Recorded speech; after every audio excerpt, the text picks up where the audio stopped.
Before I even start this video, I want to take a second to recommend the Director Brazil interview for Chris Edwards. If you don't know who that is, he's pretty much the pioneer of inline skating. I'll leave a link to that in the description. It's really good. Over the last month or so, I've talked about a huge variety of Activision O2 sports games. Those games are close and personal to me, so I'm always eager to talk about more of them. I'll get to Underground 1 and 2 soon, but today I'm taking a convenient request. We're going to take a step away from Activision O2 and talk about aggressive inline for the PS2. Thank you to everybody who suggested this. I was already planning on talking about it, but you gave me an excuse to cover it sooner, so I appreciate that. We're also talking about rolling, and good job to everybody who guessed that early. Not many people even know that game exists. Let's get started. Aggressive Inline, developed by Z-Axis and released in 2002, is one of the extremely scarce selection of inline skating games available on the market. This game is actually a runoff of the Dave Mirra BMX series of games, and I've also been getting requests to talk about those, but I want to take some extra time for those because I've never really played them before. Aggressive Inline is one of the many games from my childhood that I remember fondly. One of my siblings picked this game up for GameCube sometime around 2008, so I got to it really late, but I was still only 8 years old at the time, so it's not like I could tell the difference. I also thankfully already had experience with the Tony Hawk games by then, so it wasn't anything unfamiliar either. I remember wasting a ton of hours in this game, so we'll see if I still like it as much as I used to.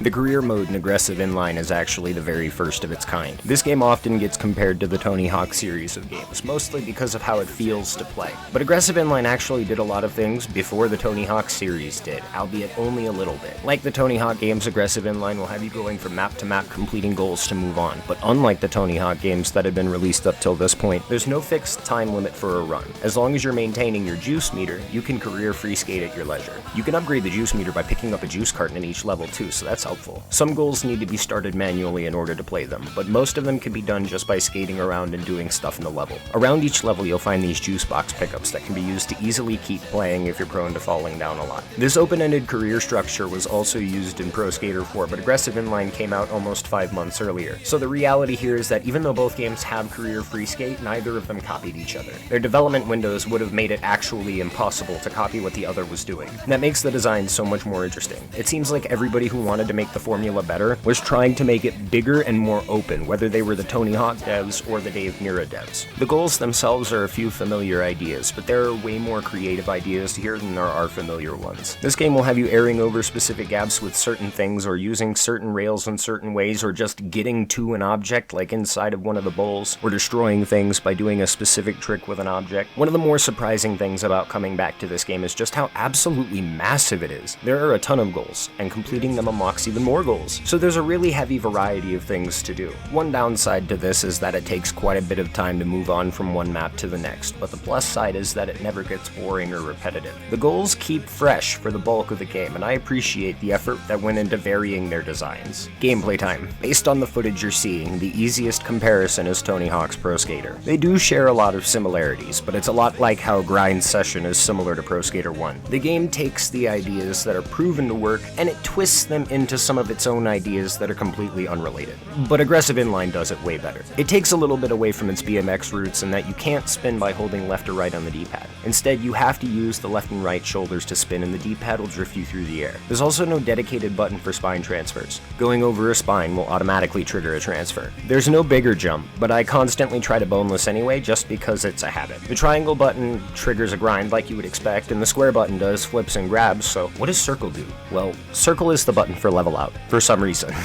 Not gonna lie, this isn't my favorite design choice. I feel like that probably should have been reserved for tricks. Tapping the shoulders together doesn't do anything at all, and that would have been a perfectly fine map for level out. This game has a good variety of tricks, but it emphasizes long grinds and manuals because there aren't nearly as many tricks as there could be. Like the Pro Skater series, doing double direction taps will do different tricks, and multi-direction tricks make a return, but they're not special tricks this time, they just exist. One entirely new mechanic that's unique to this game is the pole swinging mechanic. Holding the circle button when next to a pole will let you swing from that pole. This isn't something I've seen in any other game like this, so props to Aggressive Inline for being unique. This is also the only game to have the vault mechanic. Holding circle by a rail or coping will throw you into the air. Honestly, pretty great stuff. I like that it tries to keep things fresh by experimenting. I just wish they would have done more with that button, trick-wise. Visually, this game looks pretty wild. There's always an impressive amount of objects drawn on screen at once. It isn't the highest fidelity stuff by today's standards, but for the hardware, this is really pushing the limits. More impressive than that is stuff like traffic, NPCs, ghosts, random destructibles, physics, and the a crazy amount of juice boxes everywhere. There's so much going on. I don't compliment many games for how great they look. That's a flaw on my part, but this game looks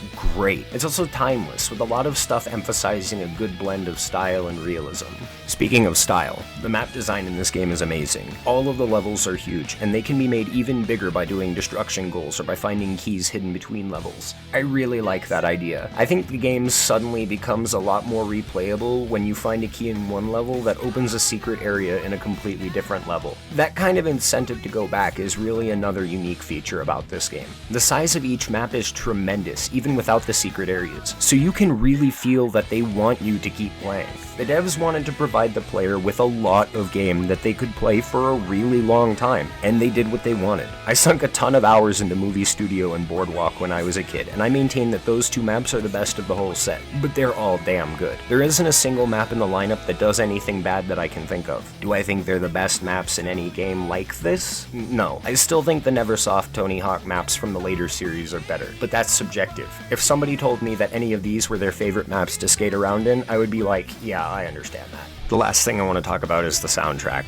Aggressive Inline has one of the most iconic soundtracks from my childhood. It's really short, only 13 songs, but I remember every single one of them fondly. If you've been listening to the music in these videos, then you probably already noticed the few that I've used from this soundtrack sprinkled throughout. It's really good. This game introduced me to Student Rick, who, like the Vandals, became one of my favorite bands. I think the only song that feels out of place is Youth of the Nation by POD, but there's a level of comedy that comes with hearing it. Every time it plays, it's so out of left field that it's funny. It's kind of like you had this whole album full of Green Day and Good Charlotte, but then right in the middle of it was Paper Cut by Linkin Park. Maybe it's my nostalgia, but the soundtrack is really what makes this game the most memorable to me. With all of that said, I'll go ahead and give Aggressive Inline a rating of 8 out of 10. My nostalgia wants me to love this game and give it a 10 across the board, but my analytical side is telling me that some of the flaws are frustrating. The smaller trick variety doesn't do enough with itself to make up for the scale of every map, despite how fun things are most of the time. Yes, there are a lot of things that you can skate on, but there are really only a few different ways that you can skate between them. This game did a lot to emphasize freedom and exploration, and in doing so, they forgot to fluff out some of the actual gameplay into something a little bit more memorable.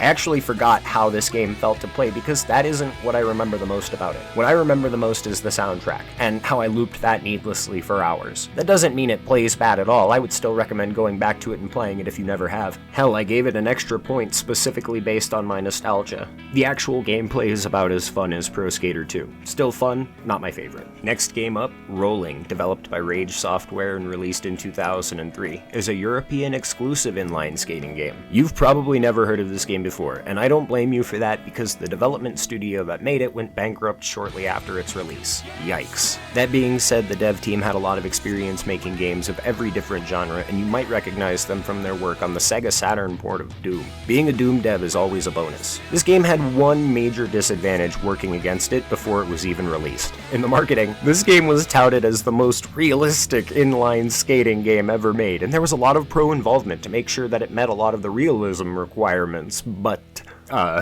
the career mode in Rolling is probably familiar to you if you've ever played a Pro Skater title before. Go from map to map completing goals to move on. This game still holds on to the timed runs idea, meaning you have a specific amount of time to finish as many goals as you can. Many of the goals are exactly what you might expect. Get a high and null score, knock over some stuff, do a trick on a thing, and there are some other neat ideas here too. Some goals are a quick game of skate where an NPC will do a trick and then you have to copy that, and there's also collecting stuff like the logo pieces scattered around in each map. I mean, most of this stuff is a dead ringer for any Activision O2 title, which works in its favor if you want that, but I can see why this wasn't successful. Plenty of other games had already done almost all of what this does. There's pretty much nothing fresh here. There's also nothing realistic. Let's talk about the gameplay. Have you ever played a Pro Skater game before? This is literally just that. Unlike Aggressive Inline, which does a lot of things to distance itself from being a clone, this game is literally just a clone. But to its credit, it's a really well-made clone. You've got your grab, flip, grind, manual, wall ride, jump, and all of the directional stuff. The controls actually feel really tight and responsive. No part of the regular gameplay ever feels broken or unfairly punishing, and I can't think of any major bugs or issues. It just doesn't do anything. I mean, when I say this is a clone, I couldn't understate that enough. enough. It's such a clone that even the friction and gravity feels identical. It's hard for me to even find words to say it other than it's fine and we've seen it all before. That isn't a bad thing because more pro skater lights are always a welcome thing, but again, I can see why this game wasn't successful. The only new-ish things I can think of are the different cess slides and ground spins. Everything else is identical. Even contests make a return, but honestly, the contest system is a hell of a lot more advanced. They grade everything from how many objects you use to how diverse your tricks are. There are also a lot more of them because there are more maps. That's another thing this game has going for it. There are a ton of medium-sized levels to screw around in, and all of them have varying designs. There are also all of the small contest levels. The flow of the objects feels really good, and there's a solid attention to detail with all of it. But there isn't anything really memorable or remarkable in there.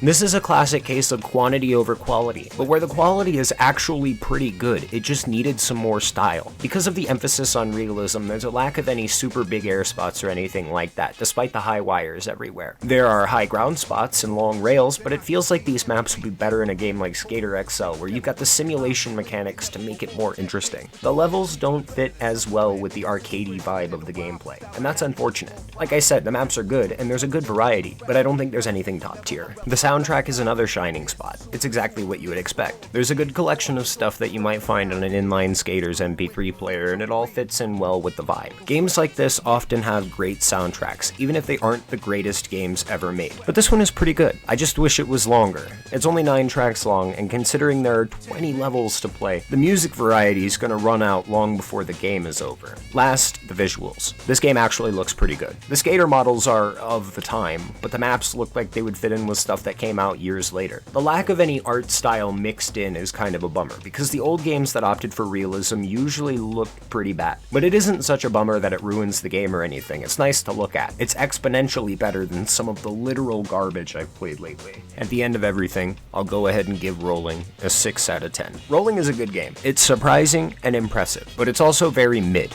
I feel like I'll forget about it if I don't package it in with a game that I'm nostalgic for. That's why it's a part of this video. I look back really fondly on Aggressive Inline, and I want to be able to remember this game even if the game itself doesn't want me to. It's fun, I enjoy playing it, but there is literally nothing memorable about it. If I didn't shoehorn it into this video just to make sure I remembered it, then I would forget about it almost immediately. If you've never played it before and you like this kind of game, then I definitely recommend checking it out. It's abandonware from a company that went bankrupt 20 years ago, so emulate it at your leisure. It's a clone, a copy, a reskin of something that had already been done multiple times. It's a reminder that I could be playing any other better game, but I may come back to it eventually. I just wanted to talk about the fact that it exists at all. Since we didn't get this game here in the US, I can safely assume only a few of my fellow Americans have ever even seen it before. So if you like inline skating, and you like the Pro Skater series, you might enjoy it. Now that all of that is done, I can get back on track and talk about the rest of the Tony Hawk series. Oh wait, no I can't. It turns out there's another spin-off that got renamed, and I haven't covered that yet. I don't know how deep this series goes, but seriously, if there are more hidden Pro Skater spin-offs, let me know in the comments. I want to make sure I cover all of them. I also have to make a video for the Copper Cube Community Awards, so the underground video might take an extra day or two. Until next time, thank you,